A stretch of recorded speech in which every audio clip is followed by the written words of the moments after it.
नमस्कार दोस्तों, जैसा कि आप स्क्रीन पर देख सकते हैं, रिजर्व बैंक ऑफ इंडिया के अंदर कई सारे पदों पर वैकेंसी आ चुकी है। इसके एप्लीकेशन फॉर्म 6 फरवरी 2026 से शुरू हो चुके हैं और एप्लीकेशन की लास्ट डेट 26 फरवरी 2026 है। इसके अंदर legal officer grade B, manager technical civil grade B, manager technical electrical grade B, assistant manager Rajbhasha grade A और assistant manager protocol and security grade A के पद पर वैकेंसी आई है। टोटल वैकेंसी केवल 21 है, जो कई सारी कैटेगरीज में डिवाइड है। आप स्क्रीन पर देख सकते हैं। आइए दोस्तों, आज डिटेल में जानते हैं कि इन सभी पोस्ट के लिए क्वालिफिकेशन क्या मांगी गई है, आपकी एज क्या होनी चाहिए, एग्जाम पैटर्न कैसा होता है और अगर आपका फाइनल सिलेक्शन हो जाता है तो फिर आपकी सैलरी क्या होगी। आइए दोस्तों, आज डिटेल में जानते हैं कि अगर आप लीगल ऑफिसर ग्रेड बी के लिए अप्लाई करते हैं तो फिर यहाँ पर आपसे क्या क्वालिफिकेशन मांगी गई है। दोस्तों, अगर आप जनरल कैटेगरी से बिलोंग करते हैं और आपने लॉ से बैचलर डिग्री कंप्लीट की है जिसमें आपकी टोटल परसेंटेज 50% या उससे ज्यादा है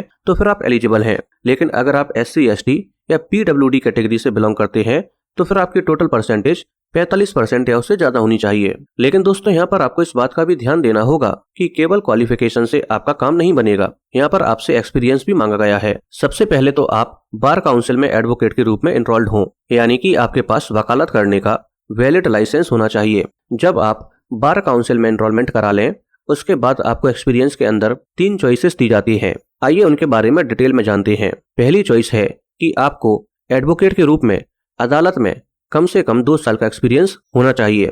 दूसरा ऑप्शन है कि आपने लॉ ऑफिसर के रूप में किसी बड़े bank, financial institution, company, central या फिर स्टेट गवर्नमेंट के लीगल डिपार्टमेंट में लॉ ऑफिसर के तौर पर काम किया हो, यानी कि आपने लॉ ऑफिसर के रूप में इनमें से किसी भी ऑर्गेनाइजेशन में कम से कम 2 साल तक काम किया हो। और तीसरा ऑप्शन है कि आपने फुल टाइम लॉ टीचर के रूप में किसी कॉलेज या फिर यूनिवर्सिटी में कम से कम 2 साल तक पढ़ाया हो। आइए दोस्तों, अब जानते हैं कि यहाँ पर आपकी एज क्या मांगी गई है। दोस्तों, अगर आप लीगल ऑफिसर ग्रेड बी के लिए अप्लाई करना चाहते हैं तो फिर 1 जनवरी 2026 को आपकी एज 21 से 32 साल के बीच होनी चाहिए। अगर डिटेल में बात की जाए तो आपकी डेट ऑफ बर्थ 2 फरवरी 1994 से लेकर 1 फरवरी 2005 के बीच है तो फिर आप एलिजिबल हैं। लेकिन अगर आपने LLM डिग्री की हुई है तो फिर आपको 3 साल एक्स्ट्रा दिए जाएंगे, या फिर अगर आपने लॉ में PhD डिग्री कंप्लीट की हुई है तो फिर आपको 5 साल एक्स्ट्रा दिए जाएंगे। आइए दोस्तों, अब जानते हैं कि इस पोस्ट का सिलेक्शन प्रोसेस कैसा होता है। दोस्तों, इस पोस्ट का सिलेक्शन प्रोसेस 2 स्टेज पर होता है।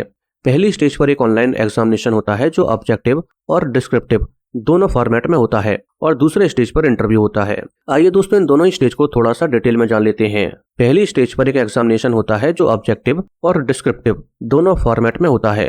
पहला पेपर लॉ से डील करता है जिसमें ऑब्जेक्टिव टाइप क्वेश्चंस भी रहते हैं और डिस्क्रिप्टिव टाइप क्वेश्चंस भी रहते हैं और पहले पेपर में आपको 3 घंटे का समय दिया जाता है। इसके बाद दूसरा पेपर होता है, ये पूरी तरह से डिस्क्रिप्टिव यानी कि रिटन होता है और दूसरा पेपर केवल अंग्रेजी का होता है। इस तरह से दोस्तों, दोनों पेपर को मिलाकर टोटल 250 नंबर होते हैं और दूसरे पेपर में भी आपको 3 घंटे का समय दिया जाता है। दोस्तों, अगर आप पहली स्टेज पर ज्यादा से ज्यादा नंबर ले आते हैं तो फिर दूसरे स्टेज पर आपका इंटरव्यू होता है जो 40 नंबर का होता है। इस तरह से टोटल नंबर 290 होते हैं। आइए दोस्तों, अब जानते हैं कि अगर आपका final selection legal officer grade B के तौर पर हो जाता है तो फिर आपकी सैलरी क्या होगी। दोस्तों, अगर आपका final selection legal officer grade B के तौर पर हो जाता है तो फिर आपकी पर मंथ सैलरी 78,450 रुपए होगी।